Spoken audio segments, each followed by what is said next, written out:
Je suis ravi de vous retrouver, de vous retrouver donc avec Hervé Morin. Mettons d'entrée les pieds dans le plat pour réveiller nos auditeurs et nos téléspectateurs. Vous êtes dans cette affaire alors avec Bayrou et Borloo? Bien sûr, j'ai même été parmi ceux qui très tôt ont discuté avec François Bayrou. Dès le mois d'août. Bayrou, oui, mais Borloo. Oui, bien sûr. Oui, non, on a eu de très nombreuses conversations et en fait, c'était très simple. C'est que, vous savez, c'est un peu comme l'air du temps où tout d'un coup, les molécules de l'air ont changé et vous dites que rassembler et rapprocher des segments du centre qui jusqu'alors étaient divisés, c'est le moment. Et pour les uns et pour les autres, c'est devenu une évidence. Pour des raisons d'opportunisme. C'est le moment parce que d'une part... Vous avez entendu Bernard Tapie, il a dit Bayrou, c'est Tartuffe. Oui. Et François Sauvadet, ce matin, dans les journaux, il dit Bayrou, il a été baladurien, il a été chiracien, il a appelé à voter François Hollande, maintenant il est dans l'opposition. Je n'écoute pas un voleur, déjà, en l'occurrence Bernard Tapie. Et deuxièmement, sur le reste, François Bayrou a essayé un chemin. Ce chemin, ça l'a amené... en 2007, à ne pas appeler à voter Nicolas Sarkozy, ce qui m'a valu de me séparer de lui. En 2012, il est allé jusqu'au bout de ce chemin en pensant qu'il y avait une nouvelle majorité à construire, social-démocrate, à l'allemande, j'allais dire. Bon, très bien. C'est fini. Il s'est pris la porte dans la figure. Je pense que d'ailleurs les socialistes doivent le regretter aujourd'hui. Et désormais... après avoir passé le Rubicon, il revient clairement dans l'opposition. Et alors vous appelez pas ça une certaine forme de tartufferie ou d'opportunisme? Non, écoutez, vous avez le droit dans la vie d'avoir un cheminement politique, d'aller jusqu'au bout de ce cheminement, et d'un jour de constater que ce cheminement ne marche pas. Donc ce soir, il va dire « je me suis trompé ». Il a déjà expliqué que la capacité de construire une nouvelle majorité était impossible. Il l'a fait sur 10 médias. Je ne suis pas en train de lui demander, comme les bourgeois de Calais, d'arriver avec la corde au cou. Tout ça n'a pas de sens. Et les clés de la ville. Ce que je souhaite, moi, c'est construire une famille politique qui soit en capacité de porter une alternative. Et donc... cette alternative, elle doit porter sur à peu près un message simple, c'est de dire aux Français, on n'est pas seulement en crise, on est en train de changer de monde.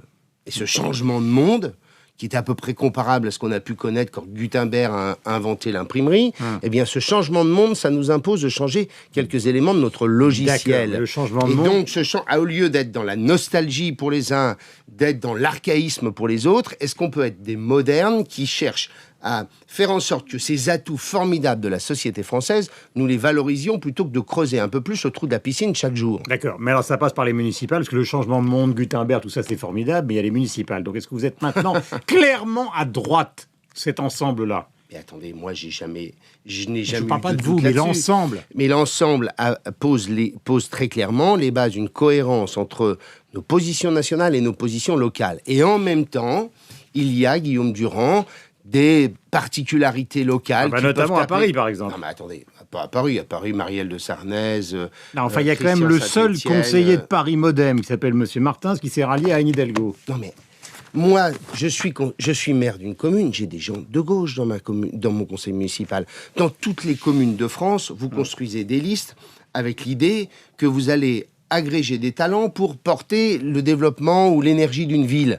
Et donc, il n'y a absolument rien de choquant que des hommes et des femmes issus d'horizons différents portent un même projet pour une ville. Alors, c'est vrai que dans les grandes agglomérations, il y a plus de politique.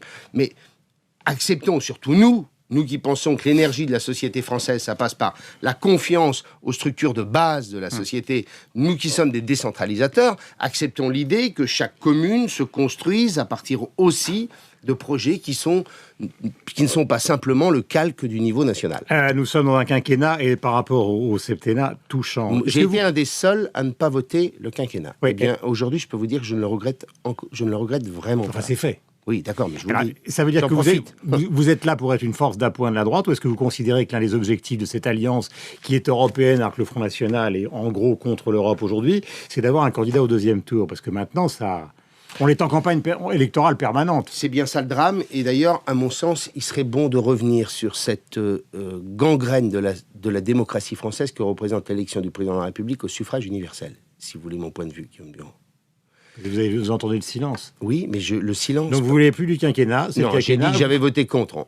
On ne reviendra probablement pas là-dessus. En revanche, l'élection du président de la République au suffrage universel, c'est la gangrène de la démocratie française. Pourquoi? Parce que vous avez un système qui ne fait pas de démocratie, au contraire, qui fait de la concentration des pouvoirs dans les mains d'un seul homme avec une cour. Et vous allez rallier qui? Vous avez... Attendez, laissez-moi finir. Sur cette idée peut-être intelligente, intellectuellement, deuxièmement, surréaliste pour les gens. Il n'y a plus de projet collectif.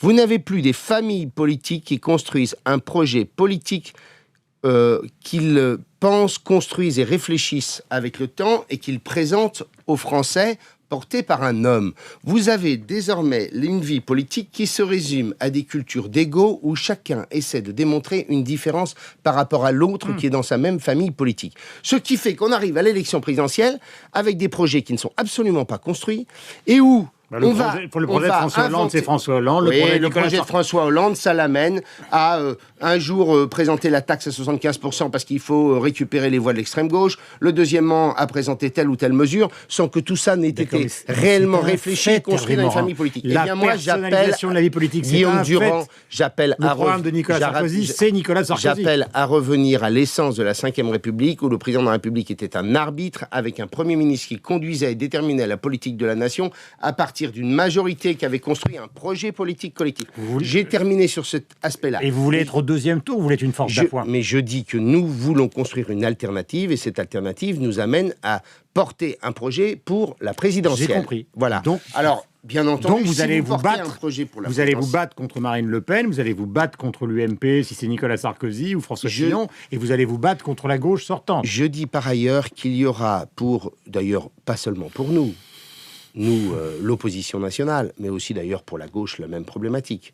C'est comment ne pas être disqualifié dès le soir du premier tour. C'est un vrai sujet. Parce que compte tenu de la progression du Front National... C'était le thème de l'édito de Tabar sur Radio Classique. Je ne le sais pas. Mais si, vous l'avez entendu Non, je ne l'ai pas écouté. Mais la vraie question sera d'être responsable et de mesurer quels sont les risques pour l'opposition de disparaître dès le premier tour. Mais voilà, justement, moi, je pose cela. Puisque vous ne l'avez pas écouté, je le relis en votre présence. C'est-à-dire qu'on est quand même dans un glissement à droite de la société française. Marine Le Pen est à plus de 20%. Donc la reconstitution d'un centre version UDF, c'est probablement une bonne chose pour la vie politique française. Je vous l'accorde. Sauf que la situation a totalement changé. À l'époque du RPR et de l'UDF, il n'y avait pas de Marine Le Pen à 20%. Le glissement à droite, c'est le glissement, c'est le Front National qui agglomère des gens de gauche et de droite, aussi nombreux les uns et les autres, dans une espèce de démarche d'opposition de Français qui veulent renverser la table.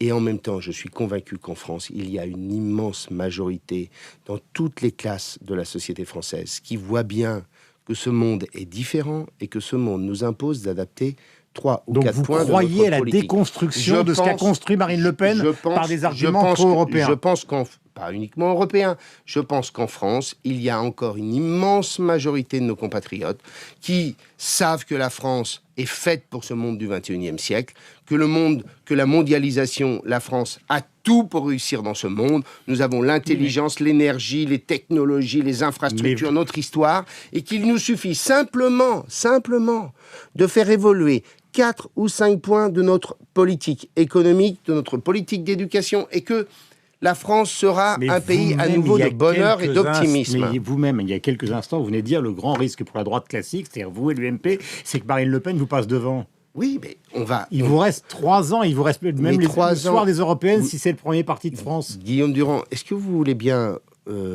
faire un petit peu de retour en arrière? Je vais vous rajeunir un petit peu. Ça, j'en ai besoin. Ça nous fait tous du bien. Oui. Nous sommes d'accord. Mettez-vous en 2008. Vous imaginiez un seul instant le scénario de 2012 en 2008 ?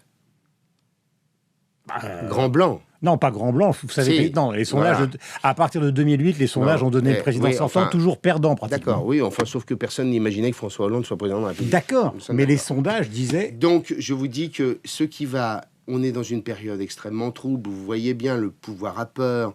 Le pouvoir est totalement...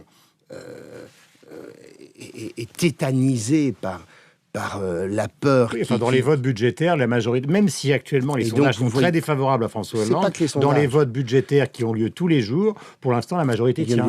C'est pas que les sondages, c'est que les Français rejettent violemment et profondément le pouvoir en place aujourd'hui. C'est ça le sujet. Donc, qui vous dit que tout ça va tenir 4 ans ? Donc vous faites partie de ceux qui considèrent que dissolution c'est possible, remaniement... Non, dissolution, je ne sais pas. Tout ce que je sais, c'est la rue autrement. Ça peut être la rue. Vous voyez bien que des segments de la société française sont en colère, qu'ils le manifestent par des actes d'une violence qu'on n'avait pas vue depuis très longtemps. Et donc je dis que personne ne sait ce que va devenir la situation politique. Vous êtes un responsable politique, vous êtes ministre de la Défense, personne ne sait ce qui va se passer. Je sais. Eh bien non mais... Est-ce qu'on pouvait imaginer, il y a 15 jours, que les Bretons allaient rentrer dans une colère absolue à partir d'un symbole que sont ces portiques? Mais c'est pas nouveau. Moi, j'ai connu des grèves des camionneurs qui bloquaient la France. Vous savez très bien. Eh bien, voilà pourquoi nous devons continuer à construire notre projet et nous poser les bonnes questions au bon moment.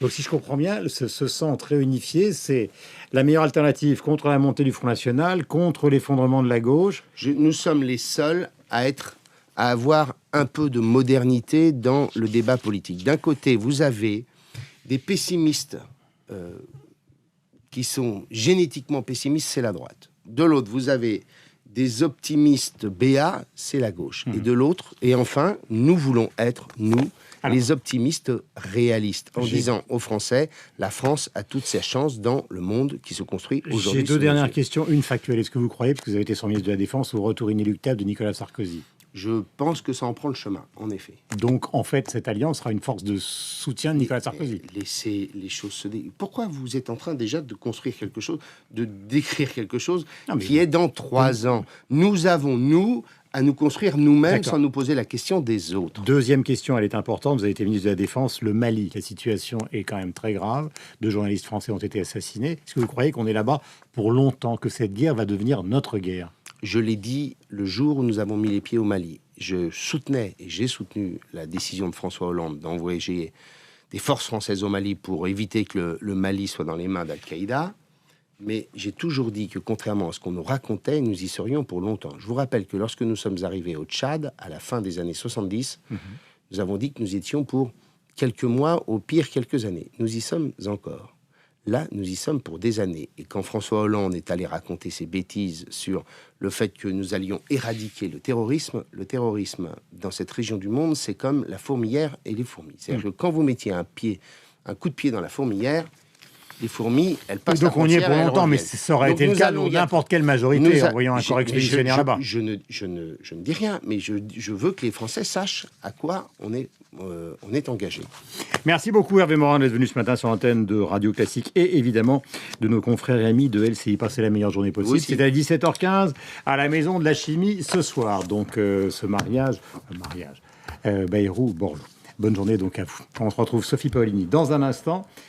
Merci Guillaume, bonne journée à vous.